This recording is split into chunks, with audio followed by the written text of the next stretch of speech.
Friends, আপনার যখন হাত পায়ে অসাড় হয়ে আসছে, শীতের সময় হাত পা ঝিনঝিন করছে, অনেক বেশি পরিমাণ সমস্যার সম্মুখীন হচ্ছেন, বিষয়টা আপনার জানার অনেক আগ্রহ আছে যে কেন এরকম সমস্যাটা হচ্ছে, সমাধানটা কি।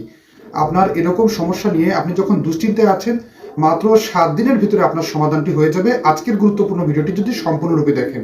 হ্যাঁ বন্ধুরা, আপনার হাত পায়ে ঝিনঝিন সমস্যা, আপনার হাত পা কি অসাড় হয়ে আসে, আপনার হাত পা কি ঠান্ডা পড়ার আগে থেকে কিংবা গরমের সময় হোক কিংবা শীতের সময়ই হোক, আপনার হাত পা কি অসাড় হয়ে আসে, হাত পায়ে ঝিনঝিন করে?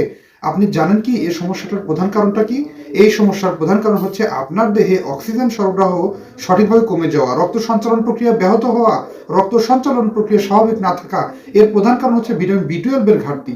বন্ধুরা, আজকে আপনাদেরকে শিখিয়ে দেব বা জানিয়ে দেব যে কিভাবে আমাদের দেহে রক্ত সঞ্চালন প্রক্রিয়া অসাড় হওয়া, ঝিনঝিন সমস্যা থেকে দিব্যি আমরা ভালো থাকতে পারি, সুস্থ থাকতে পারি। তাই গুরুত্বপূর্ণ আজকের আলোচনাটা না কেটে সম্পূর্ণরূপে দেখবেন। যারা সময়ের স্বাস্থ্যকথা চ্যানেলটি সাবস্ক্রাইব করেননি, তারা অবশ্যই চ্যানেলটি সাবস্ক্রাইব করে পাশে থাকা বেল আইকনে ক্লিক করে নিয়মিত আপডেট নেবেন। চলুন গুরুত্বপূর্ণ আলোচনাতে চলে যাওয়া যাক। আপনার হাত পা কি ঝিনঝিন করছে, অসাড় হয়ে আসে, কিংবা অনেক সময় হাত পায়ে অনেক বেশি পরিমাণ অসাড়, অবশ, ঝিনঝিন বা টাস লেগে আসা, আটোসাটো হয়ে আসার মতো সমস্যা তৈরি হয়? শীত কিংবা গরমে এই সমস্যাটা কমন থাকে? আপনাকে বুঝতে হবে যে আপনার দেহে রক্ত সঞ্চালন প্রক্রিয়াতে ভিটামিন B12 এর ব্যাপক পরিমাণ ঘাটতি হচ্ছে, আর এই সমস্যাটির সমাধান হচ্ছে সঠিকভাবে ভিটামিন B12 এর ঘাটতি পূরণ করা। আপনি জানেন কি ভিটামিন B12 সমৃদ্ধ খাবার কি? আপনার নিকটে অতি কাছেই পাওয়া যায়, সেটি হচ্ছে ডিম।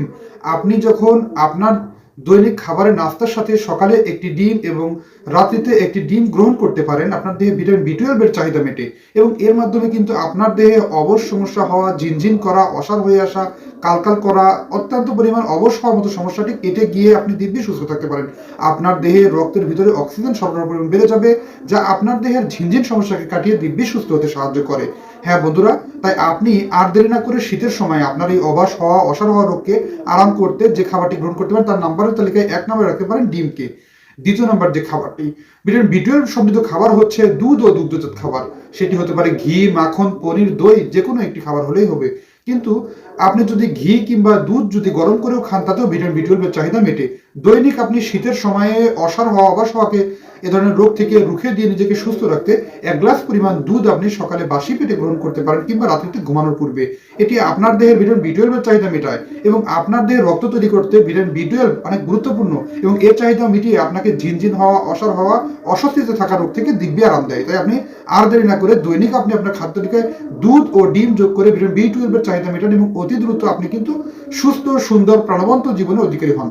হ্যাঁ বন্ধুরা, মাত্র 7 দিন থেকে আপনি আরাম হন এবং একটা 14 দিনের ভিতরে খুব ভালো একটি ফলাফল লক্ষ্য করতে পারবেন।